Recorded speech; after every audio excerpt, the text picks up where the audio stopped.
എല്ലാ കൂട്ടുകാർക്കും നല്ലൊരു ദിവസം ആശംസിച്ചുകൊണ്ട് മാമ്പഴത്തിന്റെ പുതിയ വീഡിയോയിലേക്ക് സ്വാഗതം. നമുക്ക് നേരെ കിരണിന്റെ കല്യാണിയുടെ അടുത്ത ആഴ്ചയിലെ നല്ലൊരു പ്രമോ വിശേഷം കണ്ടാലോ. അങ്ങനെ കഴിഞ്ഞ ദിവസം നമ്മൾ കണ്ടു താരെ കൊണ്ട് എവിടെയെങ്കിലും കൊണ്ട് ഒന്ന് ഉപേക്ഷിക്കണം. അപ്പം അതിന് വേണ്ടിയിട്ട് മനോഹറും വിനോദും കൂടെ പോവാണ്. അങ്ങനെ പോകുന്ന വഴിക്ക് അവരെ പോലീസ് പിടിക്കുന്നൊക്കെയുണ്ട്. ഈ സമയത്ത് വിനോദ് പറഞ്ഞു, എടാ പണിയാകുമോ നമുക്ക്, ദേ ഈ സ്ത്രീ മരിച്ചിട്ടും ഇല്ലാന്ന് പറയണ. എടാ മരിച്ചിട്ടില്ലെന്നുള്ള കാര്യം നമുക്കല്ലേ അറിയത്തുള്ളൂ, പക്ഷേങ്കിൽ എന്റെ അമ്മായിമ്മയ്ക്ക് ആ കാര്യമൊന്നും അറിയത്തില്ല. ഒരു കാര്യം ചെയ്യാം, ഇവര് മരിക്കാതിരിക്കുന്നതായിരിക്കും നല്ലതെന്നല്ല നീ പറഞ്ഞേ. നമുക്ക് എവിടെയെങ്കിലും ആൾക്കാർ കാണുന്ന എവിടെയെങ്കിലും കൊണ്ടേ ഇടാന്ന് പറയാം. പക്ഷേങ്കില് ഇനിയിപ്പോ ഇവര് ജീവിച്ചിരിപ്പണെന്നുള്ള സത്യം പറഞ്ഞാൽ നിന്റെ അമ്മായിമ്മ വല്ല പ്രശ്നം ഉണ്ടാക്കോ? എങ്ങനെ പ്രശ്നം ഉണ്ടാക്കാനടാ? എടാ മരിച്ചു പോയെങ്കിലല്ലേ പെട്ടുപോന്നേ, അതുകൊണ്ട് ഒന്നും സംഭവിക്കാൻ പോകുന്നില്ല. പക്ഷെ എവിടെ കൊണ്ടിടും ആരും അറിയാതെ വേണം നമുക്ക് കൊണ്ടിടാനെന്ന് പറയണം. ശരി എന്നാ ബാന്നും പറഞ്ഞിട്ട് അവരെങ്ങ് നടക്കുവാണ്. ഇനി പോലീസ് എങ്ങാനും വരുവോ അങ്ങനെ ഒരു ചിന്ത അവരുടെ മനസ്സിലുണ്ടാവുന്നുണ്ട്. ഒന്ന് പോലീസ് വന്നിട്ട് പോയതാ, ജസ്റ്റ് ആണ് അവരൊന്ന് രക്ഷപ്പെട്ടു പോയത്. കാറിന്റെ ഡിക്കി എങ്ങാനും തുറന്നു നോക്കിയായിരുന്നെങ്കിൽ അതോടുകൂടി തീർന്നേനം, അന്നെങ്കിൽ ഉറപ്പായിട്ട് പിടിക്കപ്പെട്ടേനം. പിന്നീട് മനോഹരൻ ഒരു കാര്യം ചെയ്യാം, നമുക്ക് ആ റെയിൽവേ പാളത്തിന്റെ അവിടെ കൊണ്ടുപോയിട്ടാലോ. അവിടെ ആകുമ്പം ആൾക്കാരൊക്കെ പെട്ടെന്ന് കാണുന്നൊരു സ്ഥലമുണ്ട്. ഇപ്പോഴും ട്രെയിനൊന്നും വരാൻ പോകുന്നില്ല. നേരം വെളുത്തേമ്പത്തേനും ആൾക്കാരൊക്കെ അറിയും. രക്ഷിക്കുവാണെങ്കിൽ രക്ഷിക്കട്ടെ, അല്ലെ നമുക്ക് കുഴപ്പമില്ലെന്ന് പറയണം. ഇനിയിപ്പം മരിക്കാനാണ് അവരുടെ വിധിയെങ്കിൽ അവർ മരിക്കട്ടെ എന്ന് പറയാം. ഈ സമയം വിനോദ് പറഞ്ഞു, എടാ അവിടെ കൊണ്ടേ തന്നെ ഇടണോ? എടാ ഇടാം, വേറെ ഞാൻ നോക്കിയിട്ട് ഒരു ഓപ്ഷൻ കാണുന്നില്ലെന്ന് പറയാം. അങ്ങനെ രണ്ടുപേരും കൂടെ കാറിന്റെ ഡിക്കിനകത്തുനിന്ന് താരയെടുത്ത് അവിടെ കൊണ്ടേ കിടത്തുവാണ്. പിന്നീട് ഒന്നും അറിയത്തില്ലാത്ത മട്ടി കാറിൽ കയറി വീട്ടിലേക്ക് പോരുക. ഈ സമയം സർവ്വദൈവങ്ങളെയും വിളിച്ച് പ്രാർത്ഥനയോടുകൂടി ശാരി കാത്തിരിക്കുന്നുണ്ടായിരുന്നു. അങ്ങനെ വന്നു കഴിഞ്ഞപ്പോ തന്നെ ശാരി ചോദിച്ചു, മോനെ എന്തായി കാര്യങ്ങള്? അമ്മ അതോർത്തൊന്നും ഓർത്ത് വിഷമിക്കേണ്ട, ഇനി അവരെ കൊണ്ട് ഒരു ശല്യം ഉണ്ടാകത്തില്ലെന്ന് പറയാം. അല്ല മോനെ, ഇനിയിപ്പോ പോലീസും കേസും അങ്ങനെ എന്തെങ്കിലും ആകുമോ?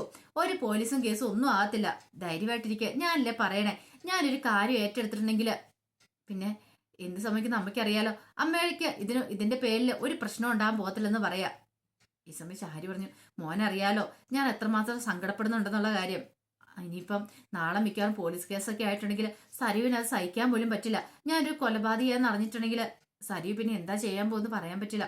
ഒരു കാര്യം പറഞ്ഞാൽ ഒരു കാരണവശാലും മോൻ ഇത് മോളോട് പറയരുത് കേട്ടോ, അവൾക്ക് സഹിക്കാൻ പറ്റില്ല. എനിക്ക് ആകെയുള്ള എൻ്റെ ഒരു മോളാ, അവളുടെ വയറ്റൊരു കുഞ്ഞും കൂടെ ഉണ്ട്. ഈ സമയത്ത് അവൾ ഇതൊക്കെ അറിഞ്ഞിട്ടുണ്ടെങ്കിൽ അവളുടെ വയറ്റിൽ കിടക്കുന്ന കുഞ്ഞിന് എന്തെങ്കിലും സംഭവിക്കും. ആശിച്ചു മോഹിച്ചുണ്ടായേക്കുന്ന കൺമണിയല്ലേ അവളുടെ വയറ്റില്, അതുകൊണ്ട് അതിനെന്തെങ്കിലും സംഭവിച്ചാൽ എനിക്ക് പിന്നെ സഹിക്കാൻ പറ്റുമോ? ഞാൻ പിന്നെ ജീവിച്ചിരുന്നിട്ട് കാര്യമില്ലെന്ന് പറയാം. അമ്മ എന്താ അമ്മ ഇങ്ങനെയൊക്കെ പറയണേ? അമ്മ ധൈര്യമായിട്ടിരിക്കുക. അതെ, അമ്മയ്ക്ക് അമ്മയുടെ മരുമോനെ വിശ്വാസമല്ലേ നിൽക്കും. എനിക്ക് വിശ്വാസമാന്ന് പറയണേ. ഈ സമയം മനോഹർ മനസ്സിൽ പറഞ്ഞു, വിശ്വസിച്ചോ, നന്നായിട്ട് വിശ്വസിച്ചോ. ഇനിയാണ് ഞാൻ ശരിക്കും കളിക്കാൻ പോകുന്നത്. ഇപ്പം എൻ്റെ അമ്മായിമ്മ എനിക്ക് അടിമയാണ്. ഇനി ഞാൻ പറയുന്ന പോലെ എല്ലാം അനുസരിക്കും. ഇനിയിപ്പൊ എന്റെ കള്ളത്തരം അറിഞ്ഞാൽ പോലും അമ്മായിമ്മയ്ക്ക് ഒന്നും പറയാൻ പറ്റില്ല. കാരണം അതിനേക്കാളും വലിയ തെറ്റാ ഇപ്പൊ അമ്മായിമ്മ ചെയ്തിരിക്കുന്നത്. അവരിനിയിപ്പൊ ജീവിച്ചിരുന്നാൽ കുഴപ്പമില്ല, മരിച്ചു പോയിട്ടുണ്ടെങ്കിൽ അതോടുകൂടി അമ്മയുടെ കാര്യത്തിലൊരു തീരുമാനമാവും എന്ന് പറയും. മനോഹർ മുറിയിലേക്ക് അങ്ങോട്ട് കയറി ചെല്ലുകയാണ്. ഈ സമയത്ത് സരിവ് നല്ല ഉറക്കുക. ഭാഗ്യം അവൾ എഴുന്നേറ്റിട്ടില്ല. എഴുന്നേറ്റിട്ടുണ്ടെങ്കിൽ അവളുടെ ചോദ്യത്തിനൊക്കെ ഉത്തരം പറയേണ്ടി വന്നേനെ. അങ്ങനെ ഒന്നും അറിയത്തില്ലാത്ത മട്ടില് മനോഹർ പോയി കിടന്നുറങ്ങുവാണ്. ഈ സമയത്ത് കല്യാണി കിരണിനെ വിളിക്കണം.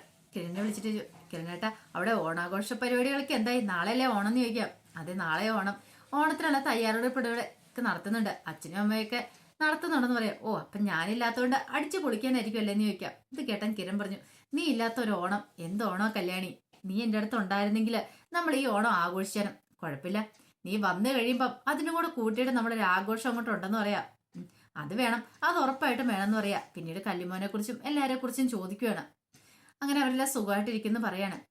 ഈ സമയം ചന്ദ്രസേനൻ നല്ല ടെൻഷനിലായിരുന്നു. ചന്ദ്രസേനൻ രൂപയോട് പറഞ്ഞു, എന്നാൽ താരയ്ക്ക് എന്ത് പറ്റിയായിരിക്കും? ഇന്നൊരു ദിവസം അവിടെ നോക്കിയിട്ട് നാളെ പോലീസ് സ്റ്റേഷനിൽ കൊണ്ട് ഉറപ്പായിട്ടും കംപ്ലൈന്റ് കൊടുക്കണം. ഇതിനി വെച്ചോണ്ടിട്ട് കാര്യമില്ല.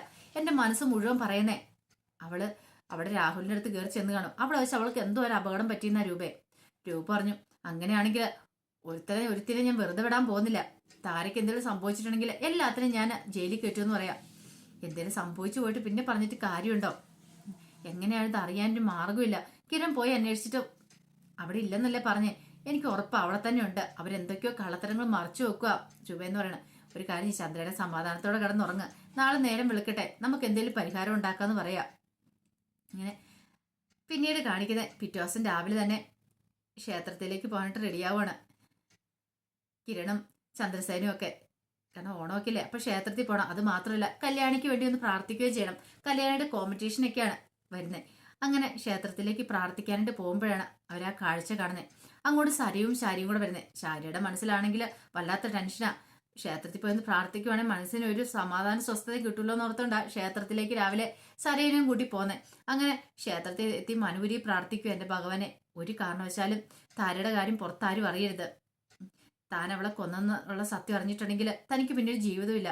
താൻ ശിഷ്ടകാലം ജയിലിൽ പോയി കിടക്കേണ്ടി വരും. അതിനേക്കാൾ ഉപരി തന്റെ മോള്, അവളെക്കുറിച്ച് ഓർക്കാൻ പോലും പറ്റില്ല. അവൾ അമേരിക്കയിൽ പോയതിന് ശേഷമാണെങ്കിൽ കുഴപ്പമില്ല, പക്ഷെ അവളിപ്പോൾ ഇവിടെ ഉണ്ടല്ലോ, അതൊക്കെ ഓർത്ത് വല്ലാത്ത ടെൻഷനായിരുന്നു. അങ്ങനെ മരം ഒരുങ്ങി പ്രാർത്ഥിച്ച് പുറത്തേക്ക് ഇറങ്ങി വരുമ്പോഴാണ് ശാരി സരി ആ കാഴ്ച കിടന്നത്. കിരണും ചന്ദ്രസേനും കൂടെ അങ്ങോട്ട് വരുന്നേ. പെട്ടെന്ന് സരിയും അങ്ങോട്ട് പോകാനിറങ്ങുമ്പോഴത്തേനും കിരൺ അവിടെ തടഞ്ഞിരുത്തിട്ട് വന്നതേ, അവിടെ നിൽക്കി എനിക്ക് സംസാരിക്കാണെന്ന് പറയാം. എന്ത്? എന്റെ ആന്റി അവിടെ വന്നിട്ടുണ്ടെന്ന് എനിക്കറിയാം, പക്ഷെ നിങ്ങൾ എന്തോ ചെയ്തിട്ടുണ്ട്, സത്യം പറഞ്ഞു, അല്ലെങ്കിൽ ഞങ്ങൾ ഇന്ന് പോലീസിൽ കൊണ്ട് കംപ്ലൈന്റ് കൊടുക്കാൻ പോവാന്ന് പറയണം. ഇത് കേട്ട സരയെ പറഞ്ഞു, നീ കൊണ്ടേ കംപ്ലൈന്റ് കൊടുക്കടാ, എനിക്കെന്താ, ഞാനൊരു തെറ്റും ചെയ്തിട്ടില്ല. പിന്നെ നിന്നെയൊക്കെ എനിക്ക് സംശയമുണ്ട്, നീയൊക്കെ ചിലപ്പോൾ ഇല്ലാതാക്കിയിട്ട് കുറ്റം ഞങ്ങളുടെ തല കെട്ടിവെക്കാണെന്ന് പറയാൻ പറ്റില്ലോ എന്ന് പറയാം. ഈ സമയം ചാരി പറഞ്ഞു, മോളെ നിന്ന് മിണ്ടാതിരിക്കുക, ഇത് ക്ഷേത്രമാണെന്ന് പറയണം. അമ്മ എന്തിനാ മിണ്ടായിരിക്കണേ? മിണ്ടായിരിക്കേണ്ട കാര്യമൊന്നുമില്ല, പറയേണ്ട എവിടെയാണെങ്കിലും നമ്മൾ പറയണമെന്ന് പറയാം. പെട്ടെന്ന് തന്നെ ശാരി പറഞ്ഞു, മോളെ മതി, ബാ പോവാന്ന് പറയണം. ചന്ദ്രസേനൻ പറഞ്ഞു, അമ്മയും മോളും കൂടെ പൊയ്ക്കോ, പക്ഷേങ്കിൽ താരയ്ക്ക് എന്തേലും സംഭവിച്ചോണ്ടല്ലോ, ഒന്നിനും ഞാൻ വെറുതെ വിടാൻ പോകുന്നില്ല. ഈ സേനാരം നിങ്ങൾ അറിയാൻ പോകുന്നുള്ളതെന്ന് പറയും. ഇത് കേട്ടപ്പോ സാരിയെ പറഞ്ഞു, താൻ എന്ത് ചെയ്യൂടൂ, താൻ ഒരു ചുക്കും ചെയ്യത്തില്ല എന്ന് പറയണം. കിരൺ പറഞ്ഞു, മര്യാദയ്ക്ക് സംസാരിക്കണം, ഇല്ല നിന്റെ കാരണം അടിച്ച് ഞാൻ പൊട്ടിക്കുമെന്ന് പറയാം. ഇത് കേട്ടെന്ന് സാരി പറഞ്ഞു, ഇങ്ങോട്ട് വാ, നീ അടിക്കാൻ പാടാ, അവന്റെ ഭാര്യ പോയതിന്റെ ദേഷ്യം അവന്, നാണമില്ലല്ലോടാ നിനക്കെന്നും പറഞ്ഞുകൊണ്ട് വെല്ലു വിളിക്കുവാണ് കിരണിനെ. കിരൺ ഇത് കേട്ടപ്പോ പറഞ്ഞു, നീ ചെവിയെ നുള്ളിക്കോടി, ഒരു കാര്യം ഞാൻ പറഞ്ഞേക്കാം, താരാന്റിക്ക് എന്തെങ്കിലും സംഭവിച്ചിട്ടുണ്ടെങ്കിൽ ഞാനങ്ങോട്ട് കയറി വരും, പക്ഷെ ഇങ്ങനത്തെ ഒരു വരവായിരിക്കില്ല ഞാൻ വരാൻ പോകുന്നത് എന്ന് പറയണം. ഇതോടെ കേട്ട് കഴിഞ്ഞപ്പോൾ ശാരിക്ക് വല്ലാത്ത ടെൻഷൻ. ദൈവമേ, ഇനി അവൾക്ക് എന്തെങ്കിലും സംഭവിച്ചെന്ന് അറിഞ്ഞിട്ടുണ്ടെങ്കിൽ ഇനിയിപ്പോ വെറുതെ ഇരിക്കത്തില്ല. ഒരു കാണുന്ന ചന്ദ്രസേനും കിരണം, അതൊക്കെ ഓർത്ത് വല്ലാത്ത ടെൻഷൻ. ബാ മോളെ പോകാമെന്നും പറഞ്ഞുകൊണ്ട് പെട്ടെന്ന് ശാരി സരീനെയും കൂട്ടിയും കൊണ്ട് ഇറങ്ങുവാണ്. പെട്ടെന്ന് സരി ചോദിച്ചു, അമ്മയുടെ മുഖത്ത് എന്തായാലും വെപ്രാളെന്ന് ചോദിക്കും. ഒന്നുമില്ല, എന്തോ കാര്യമായിട്ടുണ്ടല്ലോ, അമ്മയ്ക്ക് എന്ത് പറ്റി? 2 ദിവസമായിട്ട് ഞാൻ ശ്രദ്ധിക്കുന്നു, അമ്മ പഴയ പോലെ ഒന്നുമല്ല. അത് മോളെ, ക്ഷേത്രത്തിൽ വന്നു കഴിയുമ്പോൾ ഞാൻ എല്ലാം മനസ്സങ്ങോട്ട് തുറക്കും. അച്ഛന്റെ കാര്യങ്ങളൊക്കെ ഓർത്തിട്ടെ മോളൊരു കാര്യം ചെയ്യണം, എത്രയും പെട്ടെന്ന് തന്നെ അമേരിക്കയ്ക്ക് പോകണം. ദേ മരുമോനോട് പറയണം അമേരിക്കയ്ക്ക് കൊണ്ടുപോകാനായിട്ട്, ഇനി ഇവിടെ നിൽക്കണ്ടെന്ന് പറയാം. അതമ്മ പിന്നെ ഇടപെടിന്ന് പോകാൻ പറ്റുന്ന കാര്യമാണോ? എത്രയും പെട്ടെന്നെങ്കിൽ എത്രയും പെട്ടെന്ന്. അമ്മ പ്രസവം കഴിയാൻ പോകാൻ പറ്റില്ലോ, ഒരു കാര്യം ചെയ്യ, മരുമോനോട് ചോദിച്ചു നോക്കട്ടെ ഞാൻ, ഡെലിവറിക്ക് മുമ്പ് പോകാൻ പറ്റുമെന്ന്. അങ്ങനെ പോകാൻ പറ്റുമെങ്കിൽ മോളെ എത്രയും പെട്ടെന്ന് പോയിക്കോളാൻ പറയാം. അല്ല അപ്പൊ അമ്മ വരുന്നില്ലേ?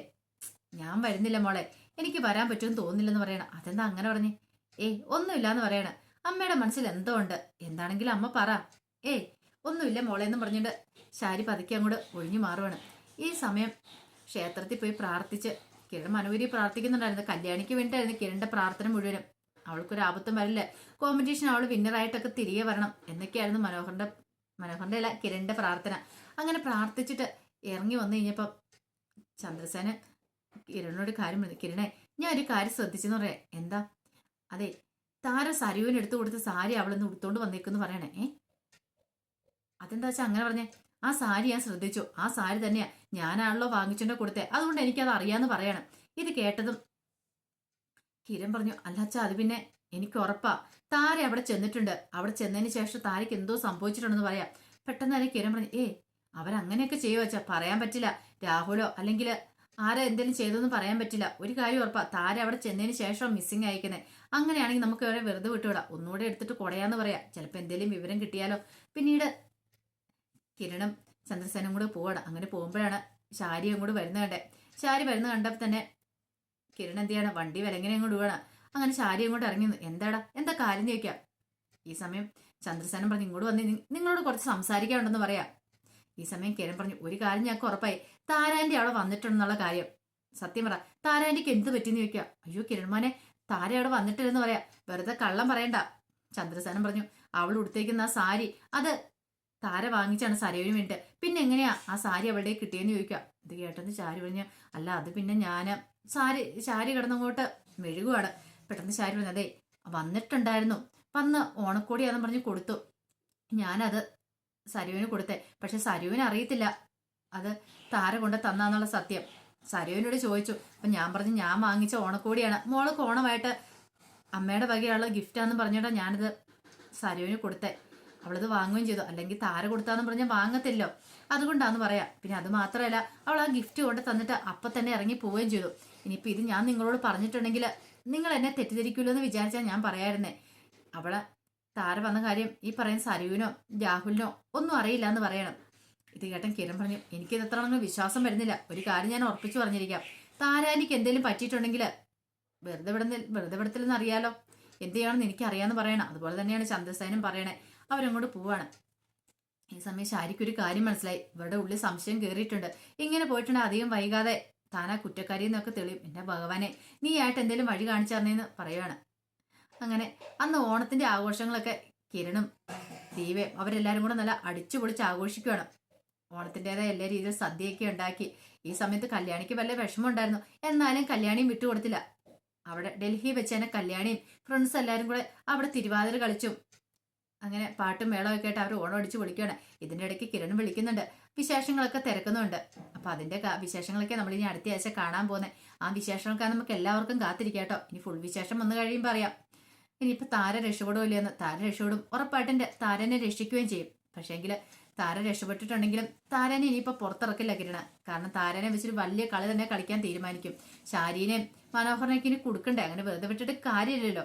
അങ്ങനെ അവസാനം സരിയു ആ സത്യങ്ങളൊക്കെ അറിയാൻ പോവാണ്. താരയാണ് തന്റെ അമ്മയെന്നുള്ള സത്യങ്ങളൊക്കെ അറിയും. ഇനിയിപ്പം ചന്ദ്രസേനും കിരണും അത് മറച്ചു വെക്കില്ല. അപ്പൊ അതിന്റെ വിശേഷങ്ങളൊക്കെ നമുക്ക് എല്ലാവർക്കും കാത്തിരിക്കാം കേട്ടോ. ഒരിക്കൽ കൂടി എല്ലാവർക്കും നല്ലൊരു ദിവസം ആശംസിച്ചു നിർത്തുന്നു. നന്ദി.